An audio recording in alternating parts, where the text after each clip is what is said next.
एक दिन में प्राइस चार्ट को कितनी दफ़ा देखना चाहिए और किस टाइम पर देखना चाहिए, यानी मार्केट को एनालाइज करने के लिए कितनी दफ़ा एक दिन में आपको प्राइस चार्ट्स ओपन करने की ज़रूरत पड़ती है। और एक सवाल अपनी स्क्रीन पे आप देख रहे हैं, भाई यही पूछ रहे हैं सैयद भाई, चार्ट को एक दिन में कितनी बार देखते हैं और किस टाइम पर देखते हैं। अपने बंदे को ऑब्वियसली कन्फ्यूजन होती है इस चीज़ को लेके कि भाई हम कौन से टाइमिंग्स हैं कि जब हम मार्केट को एनालाइज करें, प्राइस चार्ट्स को हम देखें और कितनी दफ़ा हमने प्राइस चार्ट्स को देखना है। तो आज की छोटी सी वीडियो में इस कन्फ्यूजन को मैं आपके लिए क्लियर करूँगा। और आपको पता है जैसे जैसे वीकेंड करीब आता है, आपके वो सवालात जो किसी एक टॉपिक पे जनरल गाइडलाइन देते हो उनके ऊपर डेडिकेटेड वीडियोस मैं इसलिए लेके आता हूँ बिकॉज आप लोगों को वो अंडररेटेड सब्जेक्ट्स उनका पता लग जाता है। जैसे अब ये भी इन इटसेल्फ एक बड़ी इन डेप्थ कन्फ्यूजिंग बात है कि भाई हम किस टाइम पे मार्केट को एनालाइज करें या फिर हम कितनी दफ़ा अगर हमने ट्रेड लिया तो प्राइस चार्ट्स को ओपन करें। तो वीडियो स्टार्ट करने से पहले एंड पे आज का कंटेंट यूजफुल लॉजिकल के वीडियो को लाइक करके चैनल को सब्सक्राइब करके बेल आइकन पे क्लिक कीजिएगा।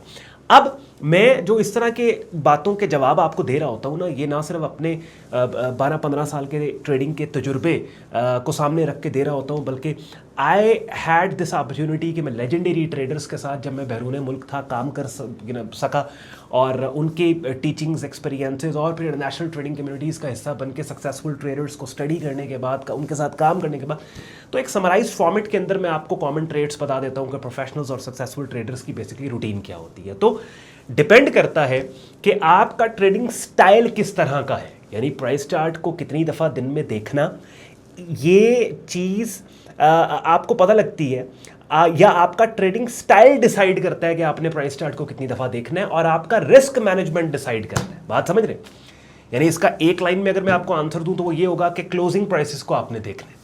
मिसाल के तौर पे अगर डेली प्राइस चार्ट पे आपने कोई ट्रेड ली है तो डेली प्राइस चार्ट पे पहली बात है आप जो ट्रेड लोगे वो डेली क्लोजिंग पे लोगे। न्यूयॉर्क सेशन की जो क्लोजिंग होती है ना, उस क्लोजिंग पे जिस तरह की कैंडल की शक्ल बनेगी, अगर आप प्राइस चार्ट को ट्रेड कर रहे हो, प्राइस एक्शन को ट्रेड कर रहे हो, तो उसके ऊपर आप ट्रेड लेते हैं। अब लेट्स सपोज एक बुलिश ट्रेंड है मार्केट का, उस बुलिश ट्रेंड में कीमतें सपोर्ट लेवल पे आई। आप सोचना है, इमेजिन करना है, जैसे जैसे मैं बात कर रहा हूँ ना, आप दिमाग में अपने पिक्चर बनाते जाओ।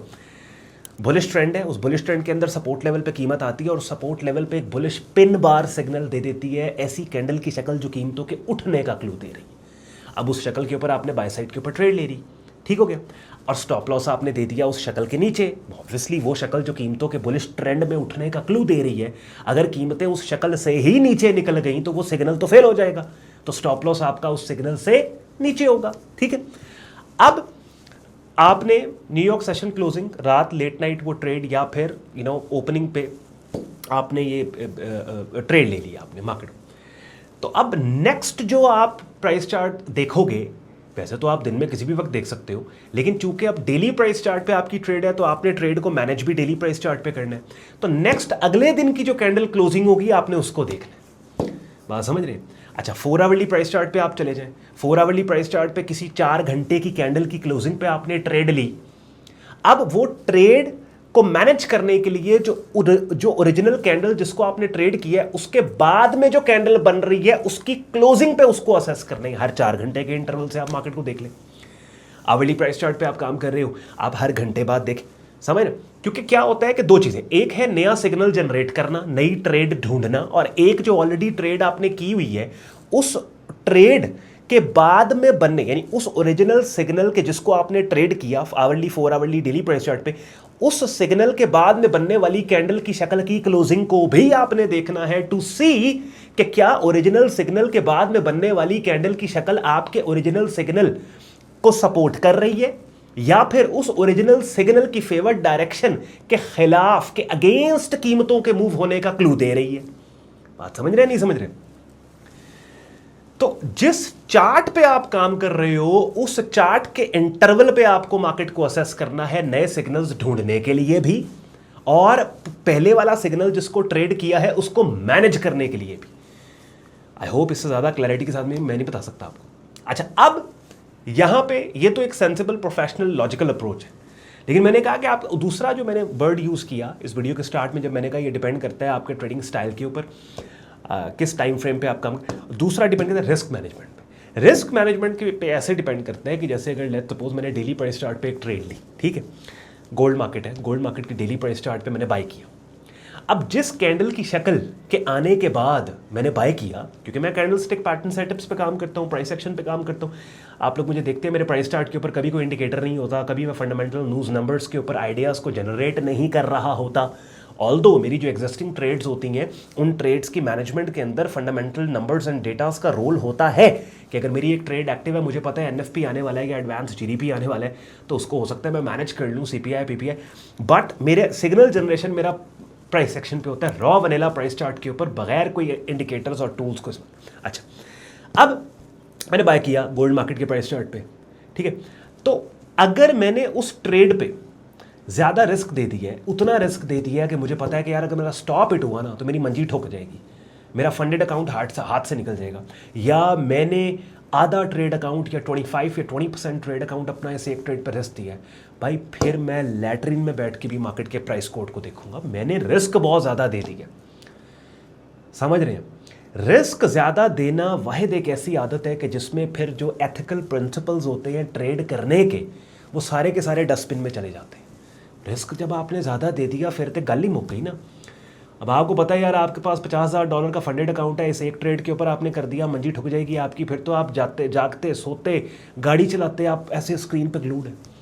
तो रिस्क अगर आपका मैनेज्ड है, हम अक्सर बात करते हैं ना कि सेट एंड फॉरगेट स्ट्रैटेजी को डिप्लॉय करें जी। आपने 4 आवरली प्राइस चार्ट के ऊपर या आवरली प्राइस चार्ट पे अगर आपने ट्रेड ली है तो कैंडल की क्लोजिंग के बाद ही आपने ली है ना, बिकॉज क्लोजिंग प्राइस जो है वो आपको बता रही होती है कि इस पूरे घंटे के अंदर या 4 घंटे में या पूरे दिन में एक्चुअल मार्केट में हुआ क्या। और क्लोजिंग प्राइस न्यूयॉर्क क्लोज की मैं बात कर रहा हूँ, आखिरी सेशन जो न्यूयॉर्क का है, जो पाकिस्तान टाइम रात 2 बजे, जैसे फॉरेक्स मार्केट के लिए 3 बजे कमोडिटीज़ के लिए वो कैंडल क्लोज होती है, डेली प्राइस चार्ट की बात करूँ उसकी बात कर रहा हूँ मैं, ठीक है। उसके बाद फिर मार्केट ओपन होती है न्यूजीलैंड वेलिंगटन के अंदर, और फिर सिडनी ओपन होता है, उसके बाद फिर ये पैसिफिक सेशन चलते हैं, एशिया पैसिफिक, ये फिर उसके बाद आप पास पाकिस्तान टाइम दोपहर को लंदन ओपन होता है।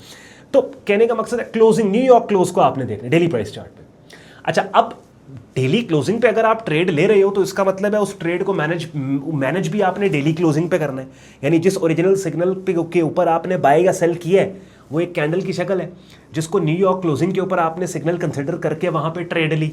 अब अगली कैंडल क्लोज होगी तो आपको पता लगेगा कि अगली कैंडल ने आपके ओरिजिनल सिग्नल की फेवर में काम किया या फिर ओरिजिनल सिग्नल के अगेंस्ट कीमतों के मूव होने का वह क्लू दे रही है। दैट मींस कि अब अगली कैंडल की क्लोजिंग का वेट करो। That means daily price chart में लिटरली आपको सिर्फ मार्केट को एक दफा देखना है पूरे दिन के अंदर। 4 आवरली प्राइस चार्ट पे आप ले ले हर 4 घंटे बाद, क्योंकि क्लोजिंग प्राइसेस के ऊपर आपने सिग्नल जनरेट भी क्लोजिंग प्राइस पे होता है, सिग्नल को मैनेज भी उस कैंडल और उस चार्ट टाइम फ्रेम की क्लोजिंग कीमत पे होता है। क्लोज आपको पता है हर, अगर डेली प्राइस चार्ट है तो 1 दिन बाद क्लोज, तो 4 आवरली प्राइस चार्ट है 4 घंटे बाद कैंडल क्लोज होगी, आवरली प्राइस चार्ट है 1 घंटे बाद कैंडल क्लोज होगी। लेकिन आप ये काम तब कर सकोगे, पूरे दिन के लिए अपनी ट्रेड को अपने उसके हाल पे तब छोड़ सकोगे, 4 घंटे के लिए ट्रेड को उसके हाल पे तब छोड़ सकोगे जब रिस्क मैनेज्ड होगा। अगर आपने आधा trade account 20-25% trade account risk they दिया हुआ है तो फिर तो आप मैनेज ही नहीं कर, फिर तो आप हर वक्त ग्लूड हो प्राइस चार्ट के साथ, ठीक है। तो ये मैंने इसके अंदर जो भाई ने सवाल किया था, ना सिर्फ मैंने आपको बता दिया कि आपने दिन में कितनी दफ़ा या किस डिफरेंस के हिसाब से आपने प्राइस चार्ट्स को एनालाइज करने, बल्कि साथ ही साथ एक एडेड चीज़ मैंने बताई कि सही तरीके से एक दिन के अंदर या हर 4 घंटे बाद या घंटे बाद, डिपेंड्स ऑन आपने किस प्राइस चार्ट टाइम फ्रेम को ट्रेड किया, आप मार्केट को देखोगे अगर आपका रिस्क मैनेज्ड है। और अगर नई ट्रेड आपने ढूंढनी है तो उसके लिए भी यही है, 4 आवरली प्राइस चार्ट पे ट्रेड ढूंढ रहे हैं, हर 4 घंटे बाद क्लोजिंग प्राइसेस आप देखें, अगर कैंडल स्टिक पैटर्न सेटअप्स पे काम कर रहे हैं, आवरली प्राइस चार्ट और daily price chart. I hope आपको मजा आया होगा, मेरी बातों ने आपके वक्त में वैल्यू ऐड की होगी। अगर ऐसा ही है, वीडियो को लाइक करके चैनल को सब्सक्राइब करके बेल आइकन पर क्लिक कीजिएगा। इस वीडियो के डिस्क्रिप्शन चेक कर लीजिएगा, सारे यूजफुल लिंक्स वीडियो के डिस्क्रिप्शन में दिए हुए हैं। ख्याल रखिए अपना, मुझे इजाजत दें, बाय बाय।